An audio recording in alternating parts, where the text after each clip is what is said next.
Hi, this is Andrew Klein. Today's video is going to take a look at how to create skyboxes using a couple of different methods for CG purposes.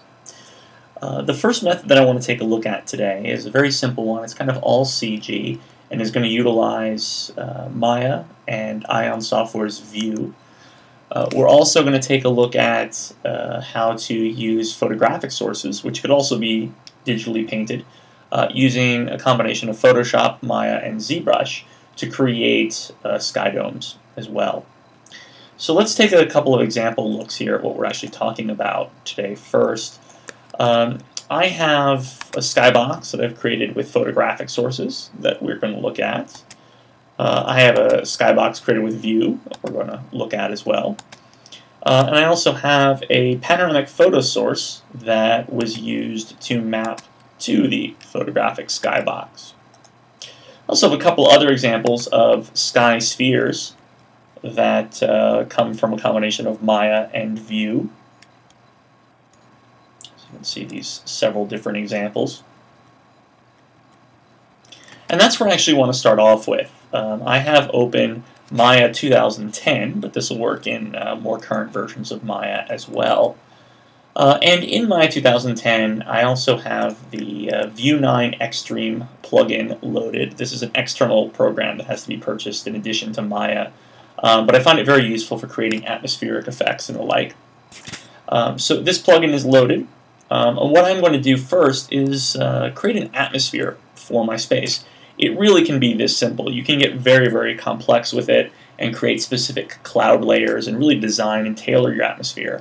Or if you just need something more generic, it could be as simple as View 9 Xtreme Atmosphere, Load Atmosphere. Now, this will actually load in the plugin, which is demand loaded. And I'm going to get an atmosphere editor that pops up with a whole bunch of procedural atmospherical elements. So, my bad weather elements, my really bright spectral sunshine elements. We've got a whole section just for God rays. So really, just a whole bunch here. Now what I'm going to do is just choose for right now this daytime sky, and I'm going to say OK. That's going to resize my scene, so it's going to be kind of hard to see here in the space at first, mostly because the cameras can't physically see what's going on. I'm going to go to View, Select Camera, and open up the Attribute Editor. And what's happening here is I just want to up my far clip plane, give a couple more zeros to that. And it looks like I probably need even more zeros. So I made a cube so I could zoom in on the ground plane and find it. And yeah, I'm going to add a couple more zeros to my camera. It's just that the scene is so large because it's an entire world that it can be hard to see exactly what's going on. I think we're finally able to see most of this. There we go. So what we have up here is a representation of my cloud layer way up in the sky. I've also got a simulated ground plane here. This tiny little thing, which I'm going to make bigger, is my directional light for the sun. Simply rotating this will reposition your sun when you generate out a cloud dome. It's really that simple. That's all there is to it. And as I said, this can get really, really complex by going into your atmosphere editor and changing up various properties about the sun and its color, the amount of light that's in the scene, the gradient for the sky, the type of clouds and the position of the clouds. There are several sliders here, such as cover. No, I do not want that to become animated. But I can change the overall cloud cover, and you can see that update. The exposure of the sky, brighter, darker, various different properties here. And of course, this can also be animated, which is why that message popped up wanting me to determine whether or not I want the clouds to actually move in my scene. But since I'm just going to be using this for a sky dome, I'm not going to do that right now. I'll just hit X to leave that menu. And to export out a sky dome or a skybox, I can just go to View, File, and choose Export Sky. And what this is going to do is going to bring up an option for exporting. Here it says Export Sky. I can give the file name. I'm just going to save this into my folder, maybe something like view test as a BMP. I can also save as any of these other file formats such as Targa or TIFF that you might want to use. And you can also choose types of supporting geometry. So you can choose to export this to a cube if you want a skybox, or you can choose to export this to a UV sphere if you want a sky sphere. The resolution of your texture is determined here, and right now it's 200 pixels. I can just type something like 1024 and make a 1024 texture. Now I'm not going to actually export this right now because this is going to take a couple minutes to do that. So instead I'm just going to close out of this and head back over here, and with those exact same options, this is what I was able to generate. It's a cube that is mapped out perfectly to this, this box. And I can actually use this and map it back into my scene. And I'm just going to do that right now. Go make a new scene. And make a cube. I can right-click and assign a new material. I'll just assign a Lambert here. Choose a texture to bring in. And in this case, I am going to choose wrong folder. My skybox right here. And when I hit 6 in my scene, you'll notice that my box comes out, but it's of course not correct. What I have to do is I actually have to come in and associate out my individual faces correctly onto this box.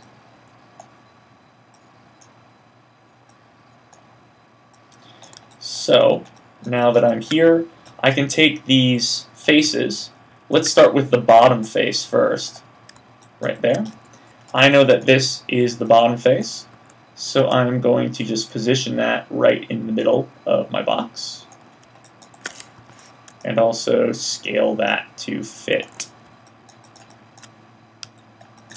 I am going to take all of my edges here, turning off my texture.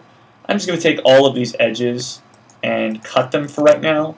That way they can be randomly reassociated to the sides. So I'll just choose cut. I know I need to put edges coming out of each side of this box. So I'm going to do that by choosing move and sew. And move and sew. And this should get me pretty close. Now I'll just align down and align up.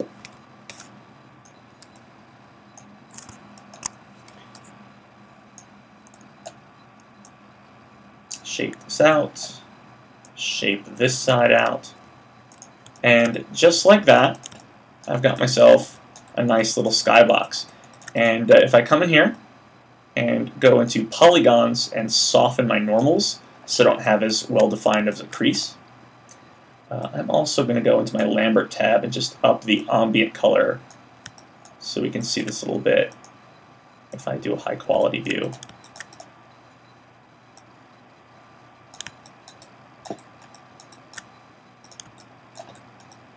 So here we go. I am now inside my sky dome. Looks like I have to probably tighten up those corners a bit. And I can do that back here in the UV text editor. I really just have to make sure that I don't overstep anything. And that takes a little bit of time to get perfect. So let's just touch this up a bit more and actually zoom in this time to get it.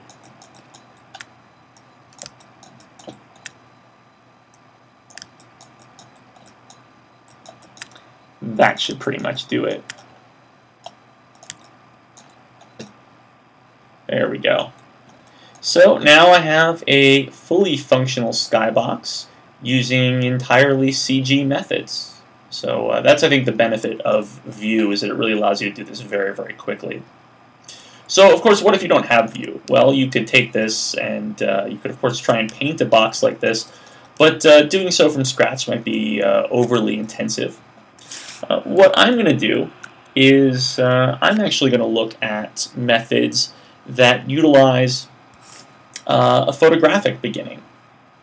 So what I have are several photographs that each of these were taken on Mount Davidson, which is in the center of San Francisco for anyone who's watching this tutorial not from the San Francisco Bay Area. So there's downtown San Francisco. Mount Davidson's just the highest point in the middle of the city, so it seemed like a logical place to go to try and take an open sky photograph like this. And I'm going to try and stitch it together into a panorama. To do this, I'm actually going to open up Photoshop. So we'll give Photoshop a minute to load.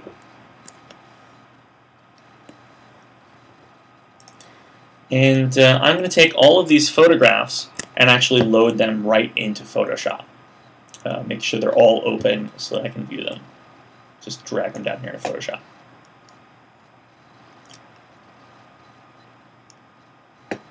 So I've got all of these photographs in. They've also all been sized down a bit. I took the image size and shrunk them down to 72 dpi. They were originally 300 dpi and something insane like 3,000 pixels, which was way bigger than you want to have to deal with when it's trying to batch process something like this. So what I'm going to do is just go to File, and I'm going to choose Automate, and choose Photo Merge. Now it brings up this dialog box, and to utilize this, I'm going to choose cylindrical as my method. I feel it's the best method for what we're about to do.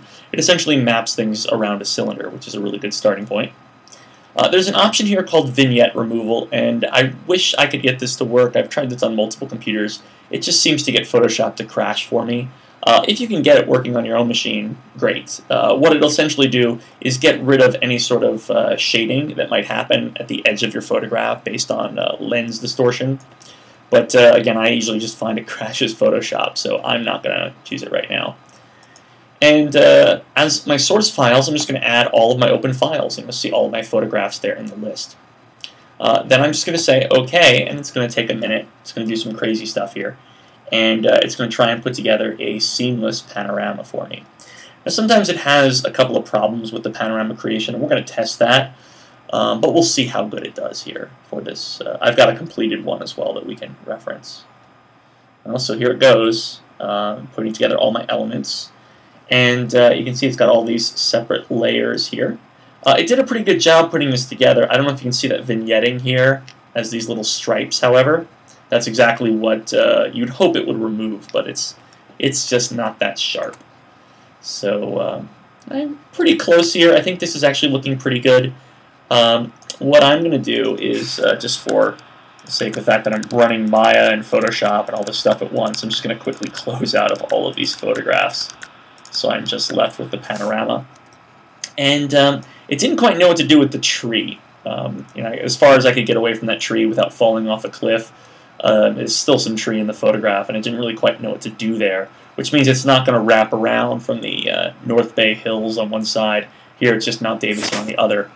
So what I'm going to do is I'm going to get the crop tool, hotkey C for that, and I'm just going to drag out a bounding box over the area that is good, making this crazy super long panorama. And let's just crop that. It also has all of these separate layers here, which you can see. So I'm just going to take these all and merge them into one, using Control-Shift-E as the hotkey for that. Okay. And then I also have, as a source, I'm just going to bring back in the original photos. There's like 2 photos here that for some reason it just couldn't figure out. So I'm going to take these 2 guys and bring them back into Photoshop. So alright, I need to put on a little bit of photo room here at the end. And to do that, I'm just going to go to image canvas size, not image size. Make sure it extends from the left out to the right because I want some space here. And I'm just going to make my width something bigger. I'm just going to try like 4,500. That should be good enough. That way I just have all this room here at the end. At first I'll take this photo, select it, copy it, and paste it. That's Control-A, Control-C, Control-V. And align it as close as I can just using the arrow keys. That's pretty good. There's some color imbalance there, but we'll get to that in a second. And then I will take this next photo, copy it, and paste it. And I'm just going to zoom in now because I bet you guys can't see anything if you're trying to watch this on a small video.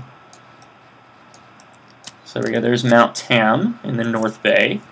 And I just want to align you right where you belong. Where is that? Looks like right about there or so is pretty good. And then I'm also just going to take a little bit of the far side over here, copy it from the original layer, and paste this. And I'm going to move it all the way over here to the other side. So you can see that same little peak sticking out. There we go. So that's going to kind of match up there. So now I can come in. I've got switching from my mouse to my pen at this point in time, so I can do a little bit of work. And let's see, let's put on this next layer. I am just going to erase down, erasing out the transformation. It's a very soft brush. I'm going to turn down the opacity as well. And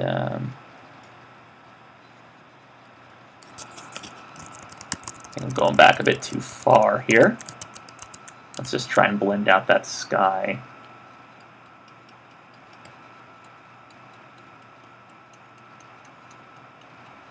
Now, if you were in an area that didn't have a giant tree behind you, you might be a little bit better off. And this whole thing can be painted out as well, so I'm not too worried about that.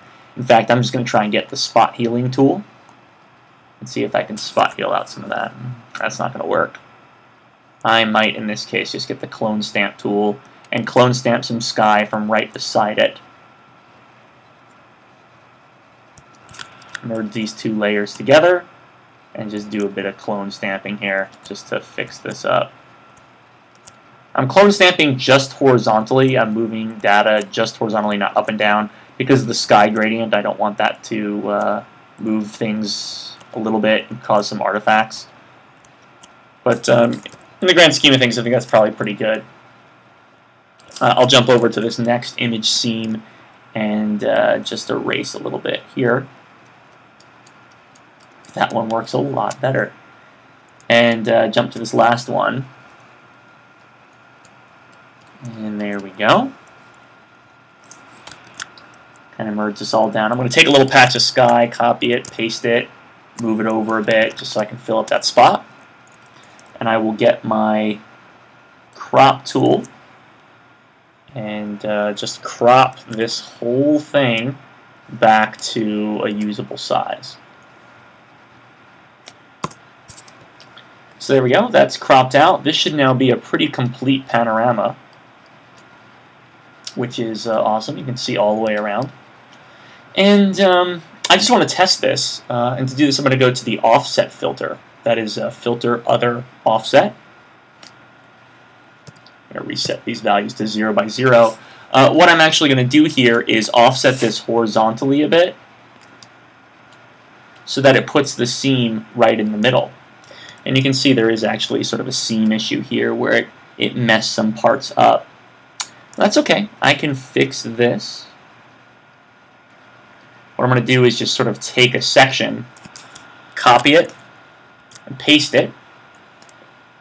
And then I'm going to use the Warp Transform tool, like we see here, to apply a little bit of a stretch over this seam. Now, yeah, this is going to distort the surface a bit. I'm going to try not to affect that tower at all. But that should be pretty good for me. And then I can come in and just erase out that seam a bit. And I think I'm going to get my burn tool. My sky is lighter on this side. It's a little bit darker over here. So I'm going to get my burn tool with a very low exposure. The burn tool comes in and just darkens things up slightly. The lower the exposure, the better with this. And I'm going to see if I can burn a little bit over that seam to make that go away. And that's pretty good right there. Now, sometimes when you burn, it loses a bit of saturation. So I'm going to get the sponge tool, set its mode to saturate, also with a pretty low flow, and see if I can just saturate that area. And that's probably going to be good enough for me for right now. It's still got a bit of a seam, but not much more than some of the other vignetting areas that I have. If you want to try and fix that, again, the spot healing brush, hotkey J, might not be a bad technique to use. I just use content-aware fill, and sometimes it can sample that out and figure out what to put there. Sometimes it has no idea, as you see right now. So we'll see if we can get some of that out. Yeah, not exactly doing it. If you've got a big, clear, open sky like this, there's nothing stopping you from putting a little bit of a motion blur on this. I'm just going to copy and paste this into a new layer and go to Filter, Blur, and choose Motion Blur. And I'm just going to blur this sideways. I don't know if you can see here when I up this distance, it really gets rid of a lot of that effect. And so it can be kind of a really nice way, if you don't have clouds in your sky, to get rid of some of that. So that certainly is cleaning this up a bit. Looks like I've got some more stuff here. I'll just motion blur that again. And maybe get this area here. Motion blur that. Alright. So, as a panorama, looking pretty good. Before I go on, let me just save this. Now would be a great time to do that. So I'm going to just save this as my raw panorama and save this as a Targa. And there we go. Now my problem is, on this day, I was taking some photos, there was a lot of fog building up out over here. You can see the fog starting to come in. But I didn't really have any dramatic clouds in the sky. There was no real interesting stuff there. I'm just trying to spot out a little piece while we're talking. So what I wanted to do is I wanted to add in a couple of clouds of my own source, paint some of this myself. Now I have a whole bunch of sky reference photos I've taken over the years. We'll just kind of take a look through them. These are just photos I take when I'm like out hiking, doing things, traveling around. And living in the Bay Area, you get a lot of dramatic skies, so I have just a lot of photographic sources. And I try and compile these into just a folder whenever I can to keep my references in one place. So here we have mountains, deserts, nighttime shots, and so just have a whole bunch of them that I've put together here. And I'm wondering, what if we take some of these clouds and try and add them into our sky? We can do that. I think I'll take this one as an example. It's not too bad. What I might do is just get the lasso tool. I like to use the polygon lasso tool. And just sort of cut out around a cloud that you like.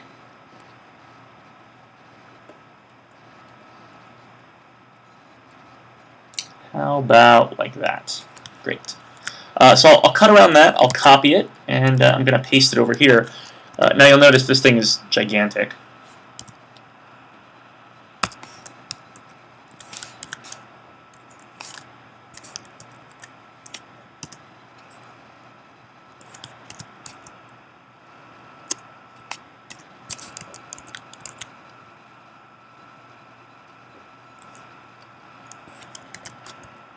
I had the wrong layer. Okay, so I'm going to paste this, I'm going to size it in, and I'm going to try and put it in a place that makes sense. Maybe out over here, it's still way too big. Let's put it up here in the sky over San Francisco. Awesome. I'm also going to give this a bit of perspective by Edit, Transform, Perspective, nudging that in a bit. And then I like to kind of scale it up after I do that perspective. I think that just helps put it together. Now it's still kind of weird around the edges, and you're going to have a problem with that no matter what. You're really never going to be able to erase that out. But I find that using the Lighten Blend mode often gets you really far along in terms of blending clouds into sky when you've got a really similar color background. I use my soft eraser to maybe erase out these edges. And I can use my levels adjustment, Control L, to bring those clouds back in a bit. It can be that simple. So I've got one little patch of clouds there. Let's go grab some more clouds. Let's see what else we have. I don't know. How about some distant clouds like this? This is from Wyoming. Let's just patch those in. Grab some of these, like I can put them off in the distance. Just want to avoid that pine tree. I'll copy there, paste. Maybe I'll put them out here over the East Bay Hills. Kind of small. Now if you're doing this, you want to make sure your lighting matches up. If you pick times of day, if you're using photos to collage that don't have similar lighting, it's of course not going to look right at all. Here I just chose a lightening. You see it didn't really do much because the whole thing was already too light. Here's where I'm going to use my levels to kind of bring things into place and cut down on some of this contrast, cap out some of that brightness. And it's okay that this fades away a bit because it's going to be distant anyway. In fact, I might go into my hue saturation and play with this just a bit. And then I might also go into my color balance and jump up a little bit extra cyan for these and a little bit more blue. And let's just make these a little bit less crisp because it's going to be hazy and kind of far away. So I'm just going to erase that out a bit. And now I've got some distant clouds out there in the horizon. And, you know, I could keep going at this for like an hour, but that's, I think, enough clouds for right now. So I'm going to just take this and save this down. I already have one created with some extra clouds, so I'm just going to call this version 2 for right now. And save this as a targa. And I will jump out of Photoshop. Quit Photoshop right now.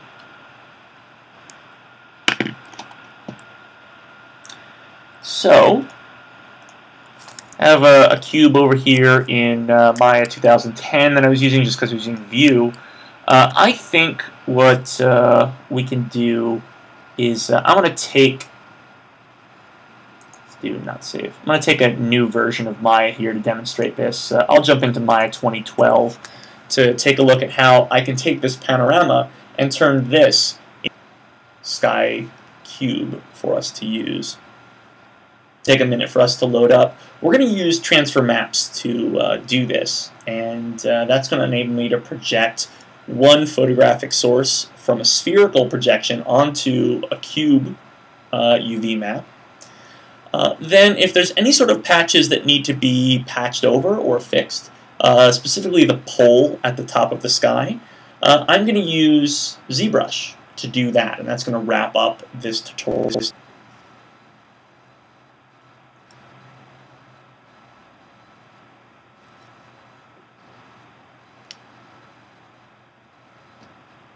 Sorry for the long load time on Maya 2012. I hate it when tutorials get boring, but can't keep all the programs open at once. My poor little computer will probably die. Alright, so here we are in Maya 2012. To start off this process, what I'm going to do is I'm going to create a polygon sphere.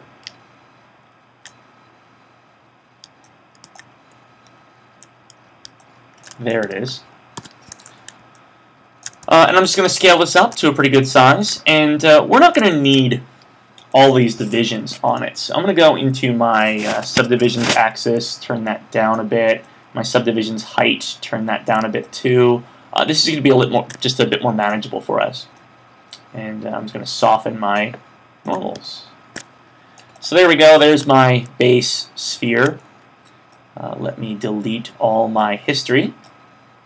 And I'm going to assign a new material to this sphere. We'll just call this a Lambert.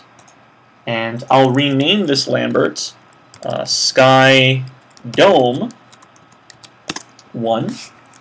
And I'll hook in my color map by clicking on the checker box. Going to create render node. I'll choose a file. Here I'll go to the folder, and let me just bring in my sky panorama from previously. So here's the first one I created. Here's the second, newer version. I'm going to choose the first one for right now and just say open. And when I hit 6, see in the viewport, it's going to be a little weird. To test this, I'm going to go to actually Renderer Viewport 2.0 just to see a bit better what's going on here. This is also going to allow me to turn up my ambient color a bit so I can just see more into that dome. And when I jump in here, everything is crazy distorted. Now, to fix this, I'm going to open up my UV texture editor. Right now, my panorama is mapping all over this surface. And I actually want my equator of this sphere to be right down here near the bottom, because that was my horizon line. So I'm going to take all of these bottom faces and just like squish them into nothing almost, and put this way down at the bottom. This is getting close to the equator, so I'm going to move that down really kind of far, and take my equator line, this is the actual line now, and move that up to about there. If you want to test inside your sphere, you can do that. I think it's often a good way to do this. You can take these last 2 rows, which are really any of the ones that matter, and just fix that. Now if you leave the 0 to 1 space there, that's fine. You just want everything above the equator really to work. So I can see here around in my dome, things are looking pretty good. I'm going to use the tower here to sort things out.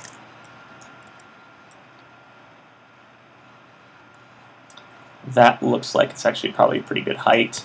I've got some clouds up here above this that are looking kind of distorted. So let's give them some space.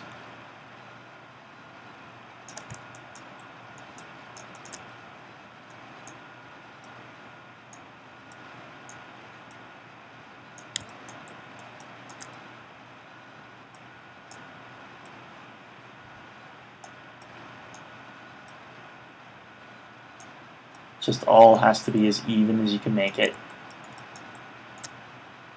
And then up here near the top, you're going to get some distortion as well. It's just going to get a little weird on you. And that's what we're going to try and use our ZBrush overpainting to do. Now the one last thing is, I wouldn't expect people who are not San Francisco natives to recognize this, but when I load this in, my city is on the wrong side. My tower's here. I'm supposedly looking north right now, but my ocean is out over here on the right, and that's just not correct. What I actually need to do is I need to select my object, take the UV arrangement that I have, and actually just flip the shell horizontally. This is going to create a correct arrangement where there's the ocean. Now I'm looking south towards the San Francisco Airport and Candlestick Park. There is scenic Oakland, downtown San Francisco, Sutro Tower, Mount Tam in the North Bay, and there's out to the Pacific Ocean. So here I have my whole little spherical setup somewhat correct now. Everything is oriented the way I want. And I'm pretty much ready to create a projection onto a cube. I'm going to take this sphere, let me just leave Viewport 2.0, and I'm going to put it on a layer, sort of lock that layer down as a template, and I'm going to make a cube. I'm going to put that cube as sort of like as big as I can. This will be my skybox. And I want to take a look at the UVs for this. Now traditionally, the face at the top of the cube is the face that has sort of a T-section joining out of it. That's the top of my sky. So traditionally making a skybox, this would be the face where all of my edges are sewn onto. That's not really the case here right now. So what I'm going to do is I'm going to go to the Edge component mode in my UV texture editor, select these edges, and cut them using the Cut tool. That's the little scissors icon, or Polygons Cut UV Edges. And then I'll take the edges along the side of my top face and do Polygons Move and Sew, and that will just sort of move this into a cross pattern. Oftentimes you see these rotated and sort of positioned as a side as well. It's just the way that a lot of game engines will handle this. So instead of having a vertical cross there, I'm going to have a sort of sideways cross. So there's my eventual target. Its UVs are now created. Now is another good time to delete my history. I'm just going to use my shelf icon for that. So what I want to do is I want to transfer my sky from this sphere onto this cube. And to do that, I will select my sphere, and I'm going to go to a very specific menu box. It's in the rendering menu set under lighting and shading, and it's called Transfer Maps.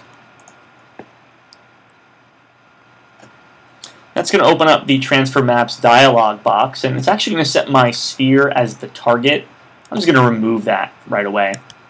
And I'm going to walk through this Transfer Maps dialog box. I'm going to open up Target and Sources. With my sphere selected, I'm going to say Add Selected under Source Meshes. And then with my cube selected, I'm going to add Selected under Target Meshes. I'm going to choose to bake a diffuse map. That's going to transfer the color.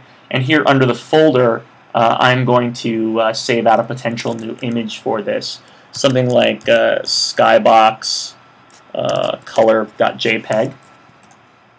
My file I can choose here now, Targa, JPEG, whatever you want. It's now, so get rid of that JPEG ending. Under Maya Common Output, you can see I can set this to a 1024 by 1024. My sampling quality is currently at medium. I recommend high, but that's going to take too long if we do this right now. My Mental Ray Common Output, use the same settings. Make sure your UV range is the 0 to 1 space. And then under Advanced Options, make sure you have Closest to Envelope checked. Now, back in my viewport, I'm going to go and turn on, under the Mesh Display function, both the envelope and the mesh.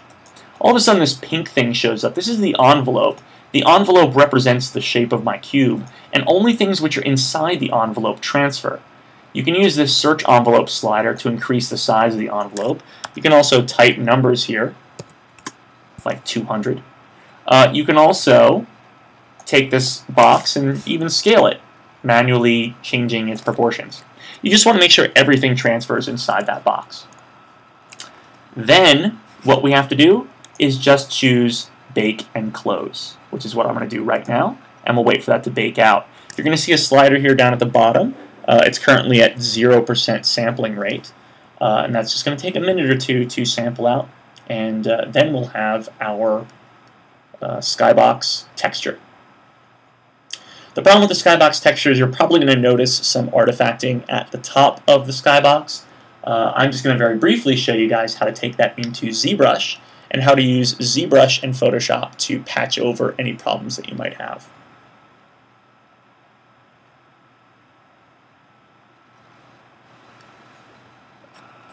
Alright, so there it is. It should be loaded up. I'm going to hide this. I'll hit 6, and when we jump in here, we should be able to see there is our surface. I'm just going to go back and soften my normals on this. Go to normals and choose soften edge, and you can see there's my transfer.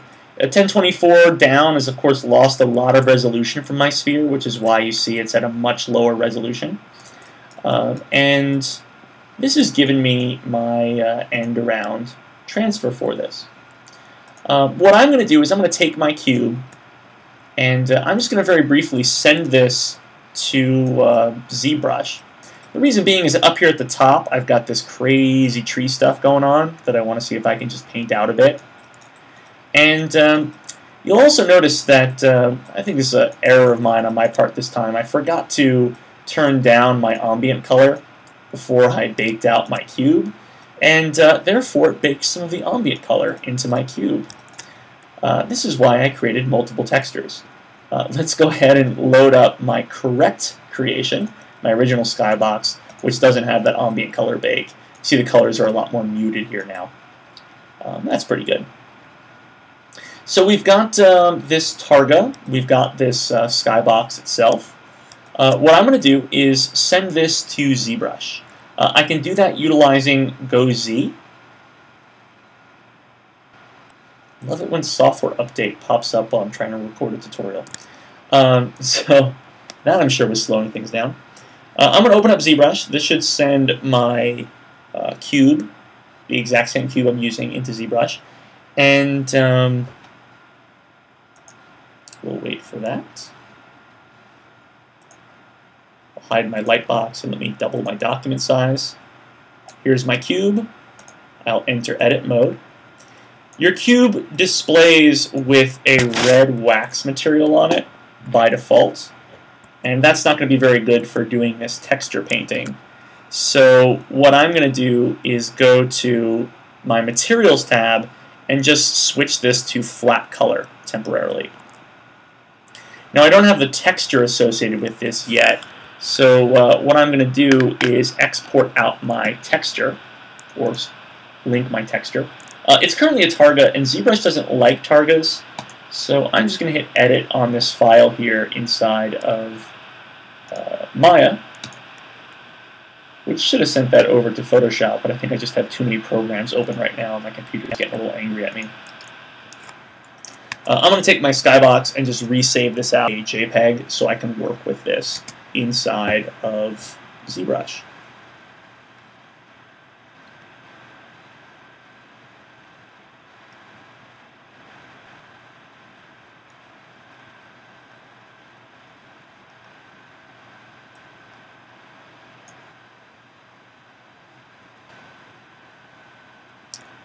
So once Photoshop opens, sorry again for the delay, just a quick save out.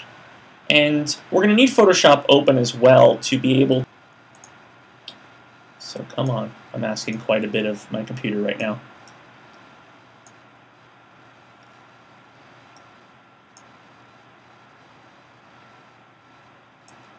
Oh, spinning beach ball.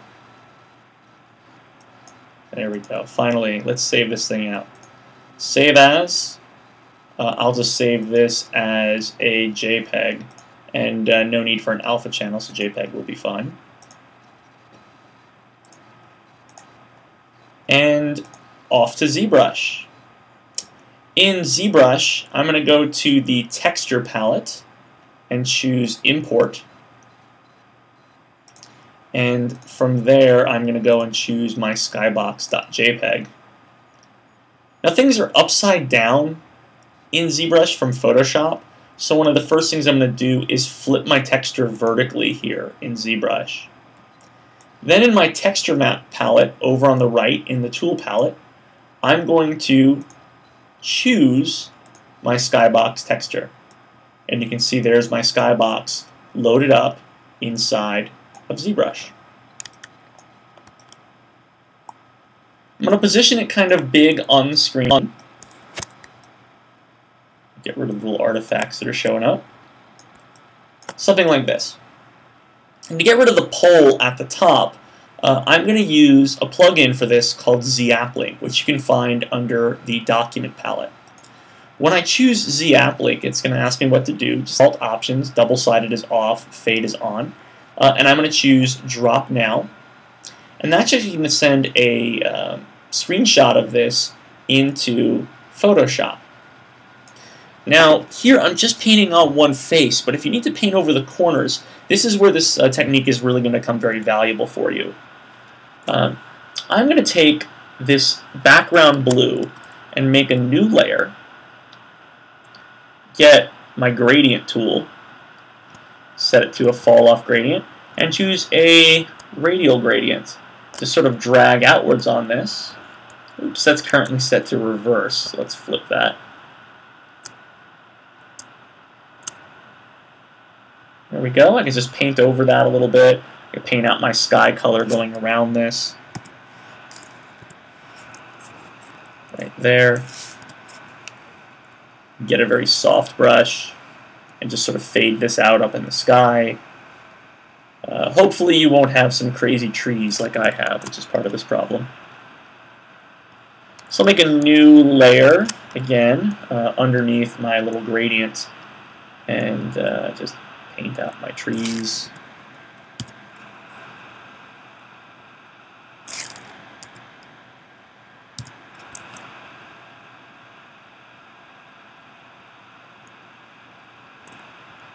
So you get the idea here. Is quite a bit that you can do in sort of improving the quality of this image.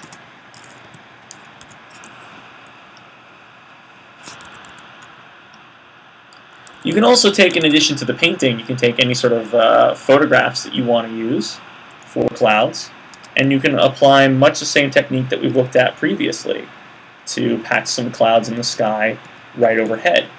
So I'm going to just look for a photograph here that has clouds right overhead. Let's see if I can grab some of that.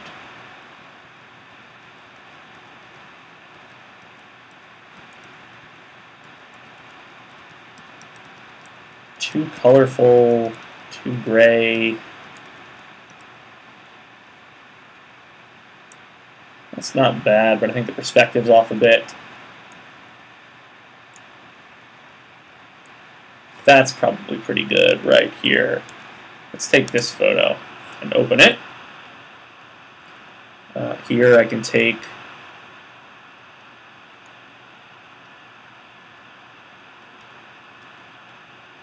some of these clouds, copy them, paste it,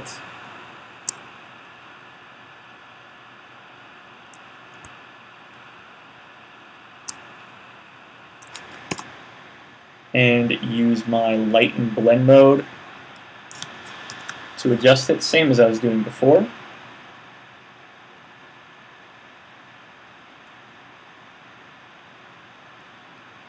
And just use your levels to kind of bring this all together.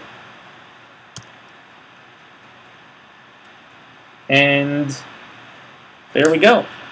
I'm going to take all of my layers, my new layers, I have 3 new layers, and I'm going to merge them together and merge this all down to my background document at once. That's going to merge this all in as one document, and I'll just hit save. Now just make sure you leave your Z shading and your fill shading layers intact. But I will hit save there and jump my way back into ZBrush where my projection has died. So let's pick that back up here.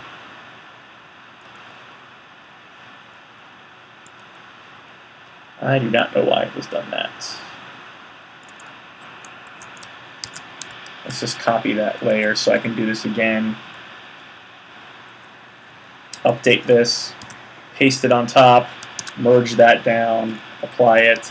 Sometimes ZBrush gets really sort of snickety with this sort of stuff. Save, go back. Finally, re-enter ZBrush, it's back in, and I can say pick up now. That'll apply this out, and you're going to get, I think this is part of the problem with it, you're going to get a little bit of overpaint here where it streaks along the edge if you touch the edge of your surface, and that's, again, always problematic with this sort of technique. But what I'm going to do is I'm going to take this texture, I'm going to clone it so I have a duplicate. I'll go to the texture palette up top in ZBrush and flip it vertically and export that back out as Skybox Streaky.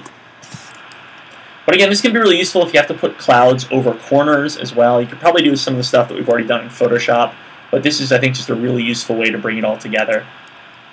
I'm going to leave ZBrush and go back into Photoshop.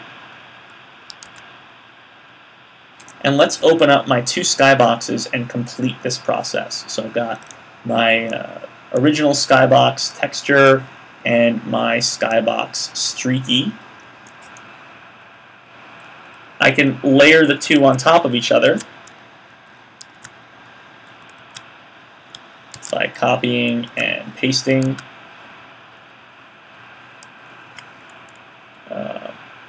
So let's do a copy and let's do a paste right there. And finally, I can take my eraser and just erase out all the streaky nonsense, revealing the good stuff that I want to keep.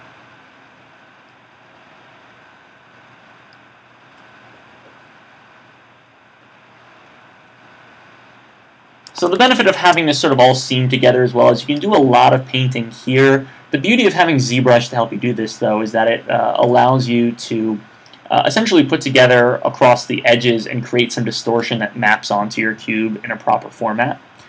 But that's my general process for creating a cube here, and you can touch this up as much as you want. I'm not happy with the little effect that I ended up generating there, of course, but that I think is a good solid look at the technique that can be utilized for doing this. I could just take this, save this out, load this back onto my cube in Maya, and I've got a pretty good skybox. So I hope you guys enjoyed this. For more videos, please check out youtube.com/slurpthegillman, or you can go to kleinmakelearngood.com. Thank you guys very much.